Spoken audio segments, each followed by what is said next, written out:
Starting this July, singles can take advantage of the new family care scheme to apply for BTO or SBF to live with or close to their parents. The family care scheme has two parts: proximity, which starts in July 2025 sales, and joint balloting, which is expected to start in this October.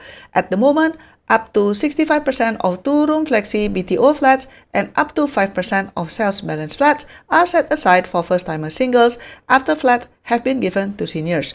Of these, up to 30% of BTO flats and up to 2% of SBF flats will be reserved for first-timer singles applying under FCS proximity. The rest of the quota will go to other first-timer singles. Okay, so that's pretty much what the press release said. But is it really going to be a game changer for singles? Well, if you see carefully in the footnote, HDB noted that at least 40% of the two-room flexi will be allocated to seniors. And they also put that it is subjected to a minimum of 100 units for each BTO project. What they put in the footnote is actually not new, but it does limit the impact of how far family care scheme can truly help singles. What do I mean by that? Well, let's use real examples for illustration. This is the number of two-room flexi flats in the July 2025 BTO. If you times it by 40%, which is the allocation for seniors, all of them just so happen to be under 100 units. But because it has to be minimum of 100 units, that would mean the seniors will be allocated 100 units on each of these projects. The balance is not even completely just for first-timer singles because the allocation will need to be shared with first-timer families and second-timer families.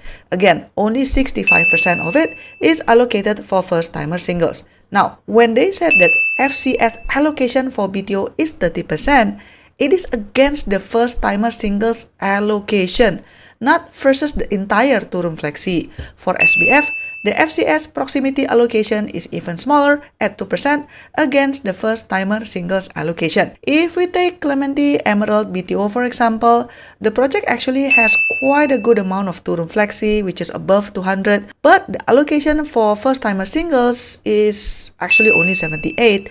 And then from there, the FCS allocation who are using FCS proximity is only about 23. And then the balance for first-timer singles who are not eligible for FCS is as what you can see here. So as you can see, FCS doesn't really expand the allocation for first-timer. It is only giving a slight edge for singles who want to live closer to their parents. If you ask me, I have a mixed feeling about this. I personally think it's a double-edged sword, although it is good news for singles who happen to have parents nearby the area they wanted to apply, but it will limit the allocation for singles who, for whatever reason, cannot live near their parents. If you think about it, the majority of singles who apply for BTO are above 35 years old, right? Because I'm putting aside exceptions like for orphans, widowed, etc. Mid-30s are not exactly young. Statistically, a certain percentage of their parents might already pass away, right? It is what it is. And given various reasons, not all singles can or will live near their parents. So in reality, not every single applicant will be eligible to use this family care proximity scheme. I think the only way to help Singaporean singles related to housing is to provide significantly more supply. Tweaking the allocation rule, priority scheme, etc. might benefit some, but there's more need to be done to accommodate the rest of the population. What about FCS joint balloting? What is that? Well, this one will only be effective starting October 2025 sales launch.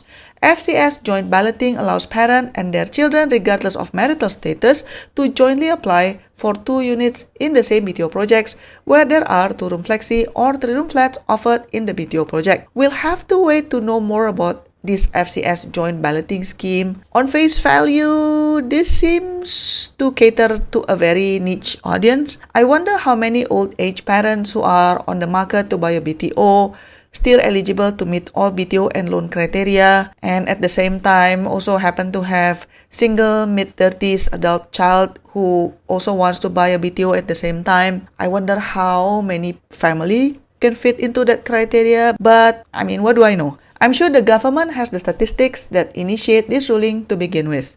What do you think? Comment down below on what's your opinion of this new family care scheme. Don't forget to like and subscribe, and I'll see you in my next video. Bye bye!